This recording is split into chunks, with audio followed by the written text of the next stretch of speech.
जय श्री राधे, जय श्री राधे, जय श्री कृष्णा, जय श्री कृष्णा।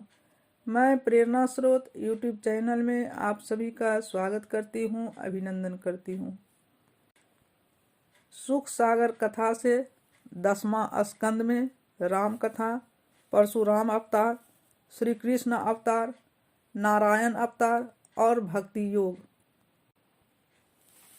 राजा बलि के कल्याण की कथा सुनकर राजा परीक्षित बहुत प्रसन्न हुए और फिर हाथ जोड़कर बोले, हे मुनिवर, आप मुझे कुछ और भी कथा सुनाएं जिससे मेरा ज्ञान बढ़े। नारद जी बोले, हे परीक्षित, अयोध्या के राजा दशरथ के घर में प्रभु राम का अवतार धारण करके जब सीता के साथ विवाह करके माँ कैकेयी के वचनों का पालन करने गए तो वहां पर लंकापति रावण सीता को उठाकर ले गया। राक्षस बुद्धि रावण का श्री राम के साथ युद्ध हुआ तो इस युद्ध में रावण की हार हुई। फिर विश्व राम राज्य का सूर्य उदय हुआ। राम अवतार लेकर प्रभु ने इस धरती से पापियों का अंत किया। परशुराम अवतार। परशुराम अवतार धारण करके प्रभु हमारे मानव इतिहास का विशेष अंग रहे हैं। उन्होंने क्षत्रियों का गर्व तोड़ने के लिए यह प्रतिज्ञा की थी कि मैं किसी क्षत्रिय को इस धरती पर जीवित नहीं रहने दूंगा। वह प्रतिज्ञा उन्होंने क्षत्रियों का गर्व तोड़ने के लिए ही की थी, क्योंकि क्षत्रिय वंश के लोगों ने उनके पिता का भी हत्या कर दी थी। श्री कृष्ण अवतार। सुखदेव जी राजा परीक्षित के चेहरे के भाव देखते हुए बड़े धैर्य से कहा, हे राजन, अब मैं तुम्हें भगवान श्री कृष्ण जी के अवतार के विषय में बताता हूँ, जो तुम्हारे वंश के सबसे बड़े सहयोगी रहे हैं, जिन्हें महाभारत का नायक कहा जाता है। यह कथा पृथ्वी से आरंभ होती है। जब पृथ्वी पर पाप का बोझ बढ़ गया तो वह रोती हुई भगवान विष्णु के पास गई। तभी प्रभु बोले, देखो पृथ्वी, मैं तुम्हारे दुखों का अंत करने के लिए शीघ्र वासुदेव जी के घर जन्म लेकर कृष्णा अवतार धारण करूंगा। कंस की बहन देवकी और उसके पति वासुदेव को पापी कंस ने जेल में बंद कर रखा था।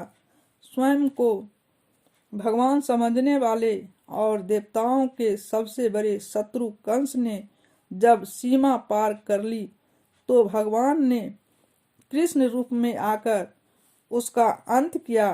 रावण और कंस में कोई अंतर नहीं था, दोनों ने ही अपने भगवान समझा और देवताओं, ऋषियों, मुनियों को चुन चुन कर मारा।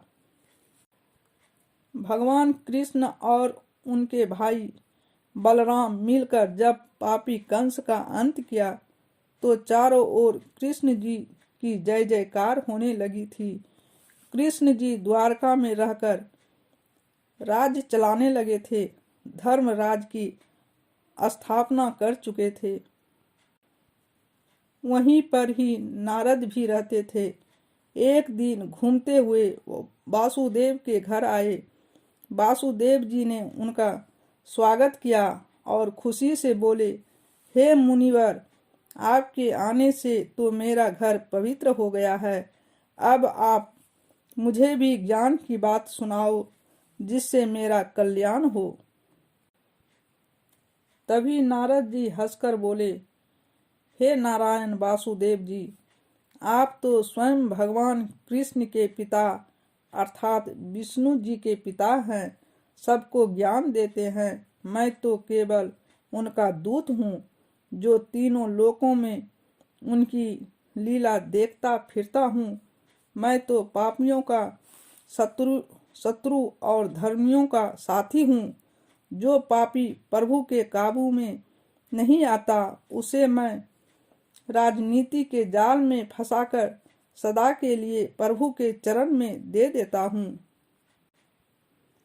भगवान उनका अंत करते हैं। नारद जी बोले, हे वासुदेव जी, मनुष्य तो आवागमन के चक्कर से बाहर नहीं निकल पाता। वह जन्म लेता है और मरता है। इस माया जाल में फंसकर हुआ अपने जीवन की पापों के सागर में डुबा देता है, जिसके कारण उसे बार बार पृथ्वी पर जन्म लेना पड़ता है। जो लोग प्रभु की भक्ति करते हैं, अच्छे कर्म करते हैं, साधु संतों मुनियों की संगत में जाते हैं, उसका कल्याण अवश्य हो जाता है। वे आवागमन के चक्कर से बच जाते हैं। अब वह सबसे बड़ा मोक्ष स्वर्ग है। नारायण अवतार। राजा परीक्षित बोले, हे मुनिवर, आप मुझे नारायण अवतार के बारे में कुछ बताने का कष्ट करें। अवश्य तो आपने मुझे इतना बड़ा ज्ञान दे दिया है कि इसे सुख सागर ही कहूँगा। नारद जी बोले, हे परीक्षित, तुम्हें यह ज्ञान प्राप्त हुआ, तुम बहुत भाग्यशाली हो। आज मेरे पास से वो सुख सागर लेकर जा रहे हो। इसका लाभ पूर्व मानव जाति ही उठाएगी, क्योंकि तुम इस ज्ञान के दीप की अमर ज्योत बनकर इस पापी संसार के सामने पेश करो। राजा परीक्षित बोले, हाँ मुनिवर, आपके आशीर्वाद और प्रभु की कृपा से मैं इस कार्य को अवश्य पूरा करूँगा। अब आप मुझे नारायण अवतार की कथा सुनाएं। नारद जी कहते हैं, राजदूत की कन्या मूर्ति नाभा धर्म की स्त्री से नारायण का अवतार हुआ था। जब उन्होंने तपस्या आरंभ की तो इंद्रदेव का सिंहासन हिल गया। नारायण की तपस्या को भंग करने के लिए देवराज इंद्र ने कामदेव को भेजा, जिसे नारायण ने पकड़ लिया। वासुदेव प्रभु के चरणों में गिरकर क्षमा मांगने लगा। नारायण उस पर दयालु हो गए। तभी उन्होंने उर्वशी नाम की एक सुंदरी को देखकर कहा, जाओ, तुम हमारे भक्त बने हो, अब तुम भी जीवन का आनंद ले लो। कामदेव उस सुंदरी को लेकर स्वर्ग लोक में चले गए और वहां पर सब देवताओं से बोले, मुझ पर प्रभु ने कृपा की, सब प्रभु की उपासना करो और मुंह मांगा फल पाओ। राजा परीक्षित बोले, हे मुनिवर, आप मोक्ष मार्ग बताकर मेरा जीवन ही सफल बनाएंगे। नारद जी बोले, हे राजन, मोक्ष तो केवल उन प्राणी को प्राप्त होता है जो कार्य क्रोध लोभ मोह अहंकार में रहते भगवान की उपासना करते हैं।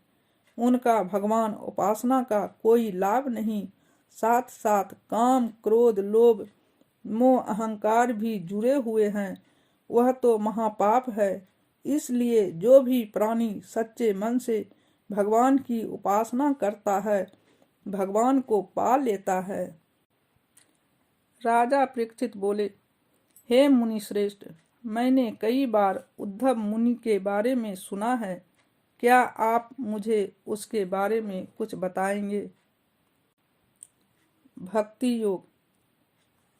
नारद जी कहते हैं, हे राजन, उद्धव जी ने अब कलयुग के आने की सूचना सुनी तो श्री कृष्ण जी के आगे हाथ जोड़कर बोले, हे भगवान, आप मुझे वैराग्य और पुरातन का ज्ञान दिए हैं, जिसे ब्रह्मा भी तलाश कर रहे हैं।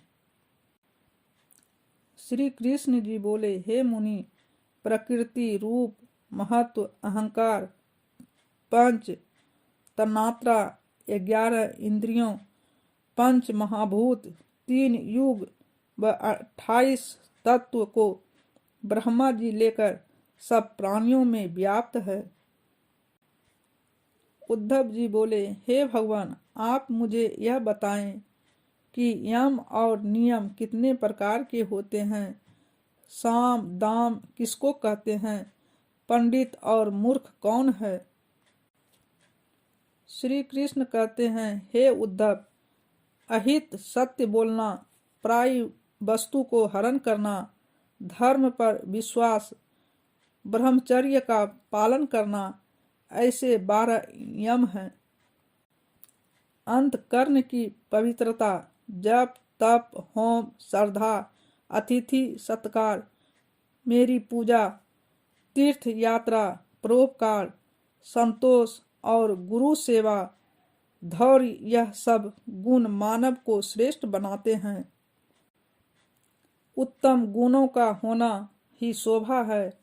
दुख सुख का स्मरण करना ही इच्छा दुख है। अहंकारी प्राणी मूर्ख होते हैं। जीवन का सबसे बड़ा उत्तम मार्ग वही है जिस पर चलकर भक्ति मिले। उद्धव जी बोले, हे भगवान, जिस प्राणी का मन अपने बस में ना हो उसे क्या करना चाहिए? श्री कृष्ण जी बोले, हे उद्धव, जब मैं अति मंगल का धर्म का वर्णन करूंगा, मेरा स्मरण करते शनै शनै जो कर्म करे वे मेरे निमित्त धर्म में ही आत्मा बस में रहती है। जब कोई प्राणी इस संसार के हर बुरे कर्म को छोड़कर मेरे हवाले कर देता है, मैं अपने मन में स्थान देकर उसको मुक्ति देता हूँ। मैं कहने वाला प्राणी अहंकारी होता है। मैं ही उनका सबसे बड़ा शत्रु हूँ। भगवान, आप धन्य हैं। आपका ज्ञान महान है। आप जो मुझे ज्ञान मार्ग दिखाया है उसके लिए धन्यवादी करता हूँ। राजा परीक्षित जी बोले, हे मुनिवर, यादव वंश और कृष्ण जी का क्यों अंत हुआ? हे परीक्षित, यादवों को बुद्धि अंत में भ्रष्ट हो गई। वे आपस में लड़ने लगे। कृष्ण जी ने उनके पापों को देखकर उन पर भयंकर आक्रमण किया। उन पापियों का अंत करके उन्हें भेज दिया। बलराम जी यह सब देख दुखी हुए और इसी दुखी में अपने प्राण त्याग दिए। अभी बस इतना ही। मिलते हैं आगे वीडियो में। धन्यवाद। हर हर महादेव, हर हर महादेव।